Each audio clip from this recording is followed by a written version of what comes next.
Journeys Ahead 2 Lineage Chapter 2 Little Miracles. Written and narrated by T.S. ProArt. Clack, clack, clack came a continuous hammering sound that echoed and bounced off all living creatures and plant life. Clack, clack, clack, it went, all across the deep snow-covered woods behind Aurora City. To a wanderer, they could have easily mistaken it for a gun being fired off, or perhaps the fallings of deer hooves smacking against rocky riverbanks. However, the truth was much more than one would think. As a gentle December snowfall began to descend upon an already winter-drenched earth, a duo were hard at work within an open patch of the woods. With hammers and tools in hand, both Void and his robotic companion, Jet, were knee-deep in creating what could only be described as a dream home. It had been a little over 10 years. 10 years since Void made home in Aurora. It was crazy to him, he thought, while slamming metal upon wet wood. 10 whole years of being home. The spark himself had gotten much bigger. He was now 25 years old, but held the same calm face as he had once before. He had no longer been wearing his battle armor or his blue bullet attire. Instead, he opted for a more casual look. Around his torso, Void wore a calm blue leather jacket that had a tan-brown undershirt beneath. Around his legs, he wore a bark-colored set of jeans that ended in brown-colored shoes. Blowing in the wind from around his neck was Jida's necklace that gently whooshed up and down amidst the snowfall. The last thing of note had been the hammer in Void's left hand, as he used it to slam nail after nail into the soggy wood. Yet, with each smash and clash that came, a tiny glint of golden light reflected off the winter haze, a light that shimmered off a wedding ring. Wooden pillars and planks had been crafted up from the ground, forming the skeletal base for a soon-to-be cabin. It had only been now that the spark decided that it was time to make a proper home for the two of them. A home for a husband and wife, as well for a special someone who was to soon join them. His and Jida's little family. "My creator, would you care for some assistance over there?" Jet politely asked, looking at his creator who sat upon an upper wooden beam. The robot was no longer a computer screen attached to a plethora of junk. Jet had been greatly improved over the following years since his conception. He was now an upright, humanoid, lanky but fit metallic form that could hold his own. Jet had still been fully constructed from the parts once used in Void's supercomputer to track the glitched, making the robot extremely intelligent and self-aware in his own sense of the word. Everyone loved the joke that he was their own little butler bot, and Void couldn't deny it. Being painted in shades of low saturated blues and bright oranges, Jet's TV screen head smiled while his newly gloved robotic hand gestured to himself to aid his maker. But Void simply brushed him off in a decline. "Appreciate it, buddy, but I got this one." Raising his arm up with his hammer in hand, Void tapped a sharp nail into a massive plank of wood, launching it hard and deep into the cabin's skeletal form. All while with a prominent smile upon his face. "Very well. Call if you need assistance," the robotic ally assured, before stretching his arms up and flipping to the top of the skeletal roof, proceeding to rapidly hammer in nails faster than you could say Novasun 5 times backwards. The day at hand had been a mixture of shivers and small hints of warmth. Snow littered the ground, nearly being ankle-high. Snowflakes drizzled down upon the brighter-than-light world. Pine trees and leafless trunks swayed in the wind as well, while very minimal animal life hooted and cooed from the depths of the forest. A gentle river stream calmly splashed on in front of the cabin, being a great front yard view for when completion arrived. As the snow continued to gently fall upon the spark, he took a long moment before breathing in and out with a sense of accomplishment. Never had he expected to be in such a serene yet amazing position. 10 years ago, he was at ground zero, alone and lost. Today, he not only had friends, but a real family, people that loved him as much as he loved them. Void was truly happy, and he wouldn't have had it any other way, especially with the special someone that made her presence known mere seconds after this trail of thought. "Blue!" Jada's words called closely from behind. "Blue!" She asked again, as the distant sound of snow crunching beneath her boots could be heard for all to hear. Speak of the angel. Void muttered with a pleased tone before hopping off the support beam and landing in the snow. Facing towards the trees and Reverstead, Void perked up with glee upon seeing his wife, Jida Woods, slowly marching her way forwards with a now 14-year-old Pofnu at her side, who looked to have just gotten out of school. A canoe was resting behind at the water's edge, suggesting they had rowed their way there. With steady steps, the fox and guitarist marched up a small incline towards their spark, who gently descended to help his wife maneuver forwards. Well, what brings the Witch of the Woods and her little beast to embark upon these parts? Void jokingly asked, leaving Pofnu scoffing, and Jida to roll her eyes with a small chuckle. Ha! Asks the troll who's building the mud hut in their path. Jida joked back, leaving the three of them to laugh, ending with Void and Jida sharing a kiss. Hey kiddo, on Christmas break? Void asked as he now reached his hand over and rubbed Pofnu's head. The spectral fox was now standing at a solid 5'5". Her once blue fur had grown into a beautiful shade of white, while her pink hue stayed the same, albeit glowing with a special kind of power. The teen was wearing a soft rose pink jacket with a cream-colored hoodie attachment, accompanied by a softer peach-colored skirt. The fox also wore a maroon backpack, along with ruby-colored boots. Glancing up with a beautifully combined set of swaying hair, Pofnu nodded her head and spoke. "Shut am, Spock Dad." Nodding and then looking to the side, the spark took note of the small wooden boat by the river stream that gently swayed in the wind. "I see you took the canoe," Void mentioned as he took his wife by the hands and continued to help her ascend the slope, gently with one foot after the other. Jida still wore her father's necklace and a pretty average set of winter clothes. The musician had on a long, soft tan orange crochet silk dress that was tied up in a handkerchief around the waist. Atop her head was a new beanie of the same color, this one still having her old musician pin on the side. The guitarist had on long red pants and brown boots, all she needed for the winter weather. "Warping is off the charts for the time being, remember? So we used the location station back in Nox's workshop. That's a real nifty creation you two cooked up.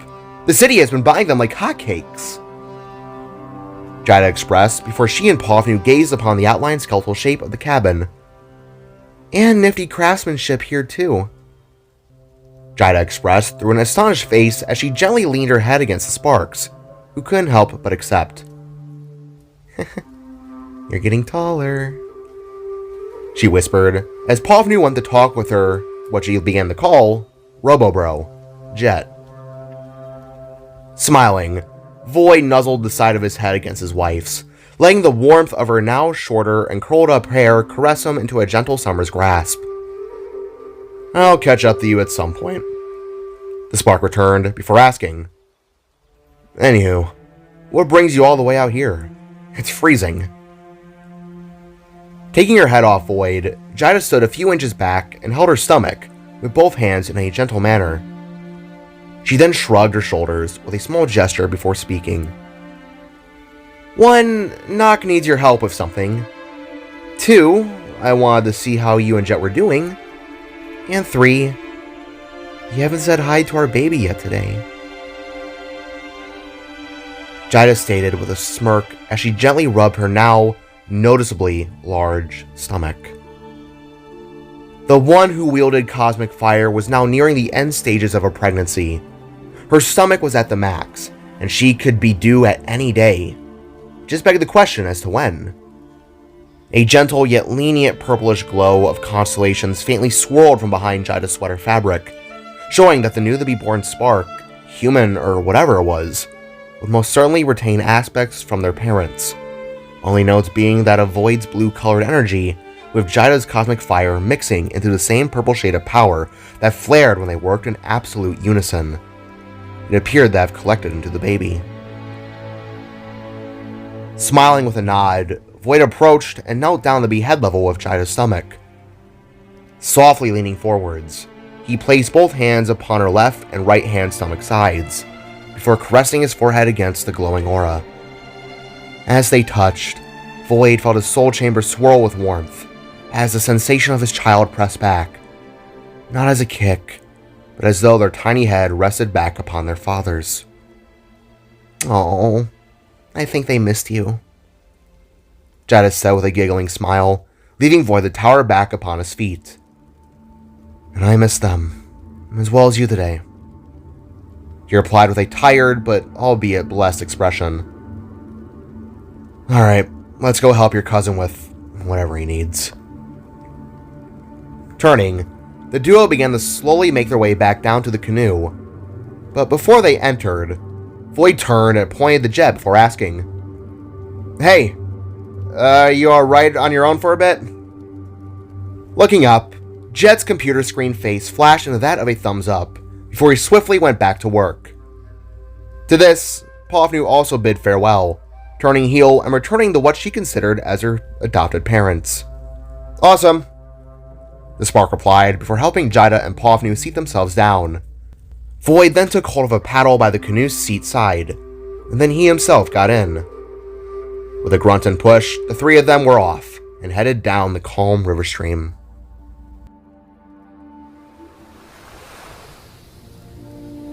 As the waves carried the couple forth, Void rode from his left and then to his right, following the stream, whilst also occasionally glancing upon Jaida, who was sneaking glances at him, Pofnu, as well as her stomach. Like a cat in her lap, Jaida brushed her hand across her belly's rounded shape, feeling her child's energy and letting the warmth of said child fuel her soul with a form of love Void couldn't comprehend. The bond between a child and their mother was something only they could understand. All Void could do was just smile at the prospect of what the future could hold. He had never been so happy. Jaida had never been so happy. "Do you feel the gentle waves, little one? The calming sensation of your father rowing us forth?" Jaida asked down to her little one, before looking out to the wilderness at her sides. "Not too long now. These woods will be your backyard. A place where you'll play. A place where you'll learn. Most importantly, a place where you'll be happy," Jaida added as she craned her wintry eyes up the Void, who solemnly nodded his head with a blushing blue face. "Me and your father, your sister Pofnu, Uncle Nock and Cot, Aunt Sarv and Uncle Tuck, Brother Jet. I know it's a mouthful, but we'll all take good care of you, shower you with unconditional love, teach you the wonders of the world. Oh, just you wait, little one. I can't wait to meet you," Jaida expressed once more as her hair flushed into an orange glow. "Void, have you thought of a name for our little miracle yet?" Perking up and gently setting the paddle down upon his lap, Void sat slightly hunched while looking upon his wife, and then just shrugged.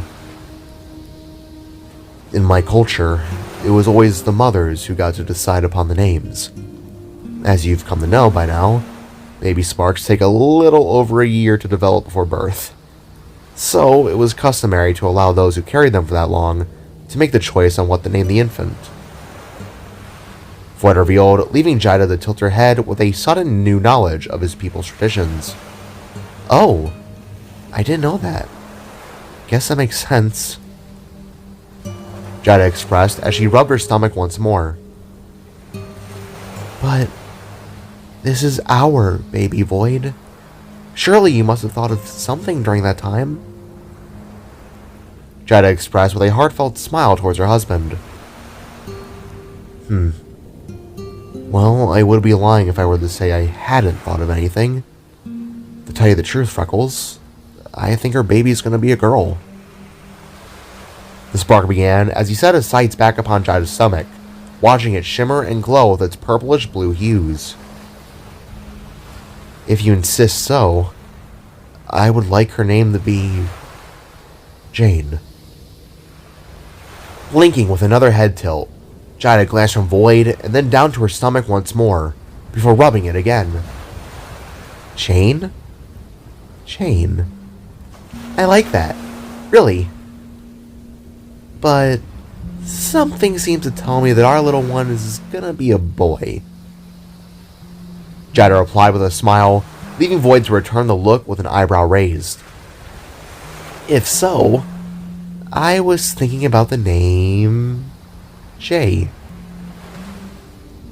Jada then revealed, leaving Void to ponder.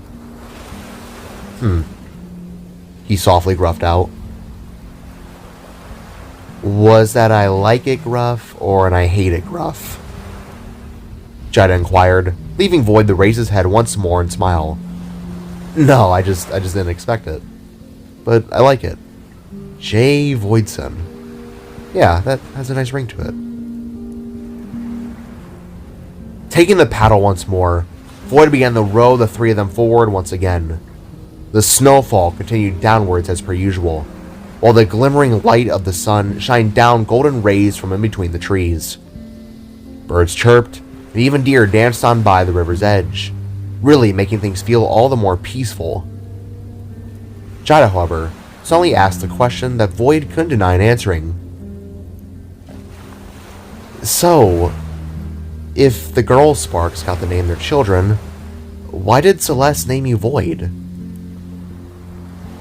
Nodding his head, the Spark lifted his paddle out of the water once more and thought for a moment, reflecting on the past and recalling as to why he was named the way he was.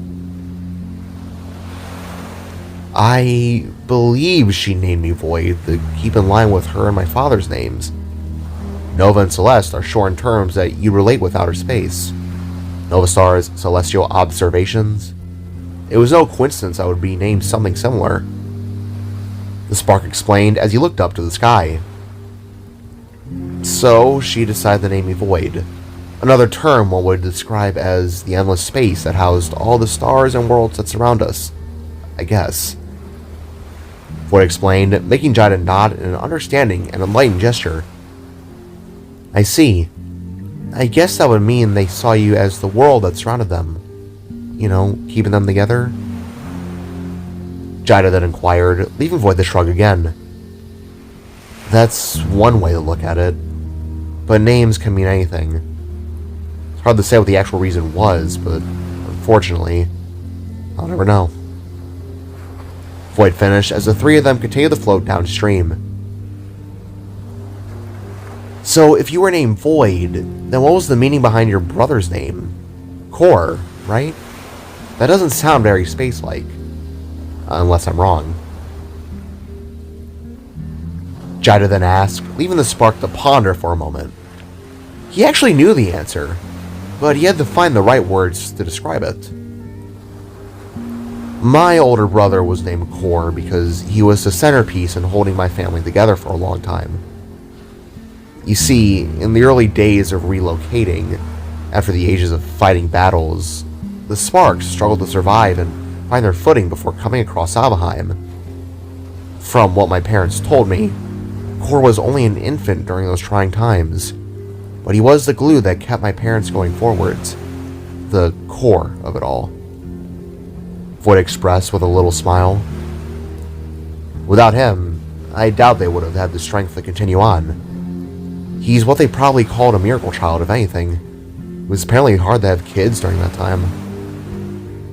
Void finished once again before taking the paddle and pushing on the shore.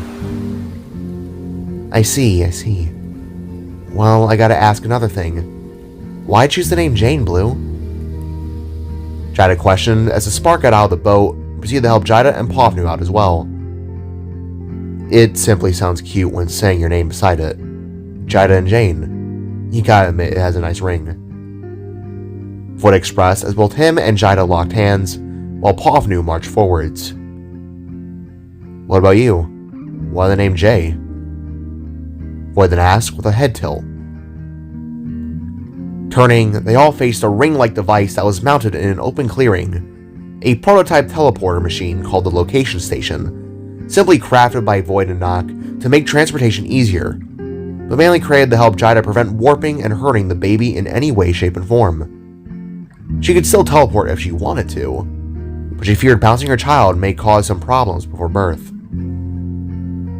Jay was the middle name of my little brother, Jackson J. Woods, Jida revealed as they both walked up to the location station. I see. That holds more merit than me finding something cute. Void responded before reaching out, clicking a few buttons upon a keypad, and opening a rift to Nock's workshop. A bright teal-green glow quickly swirled to life in a whirlpool formation that led the Void, Jida, and Paul squinting from its blinding aura.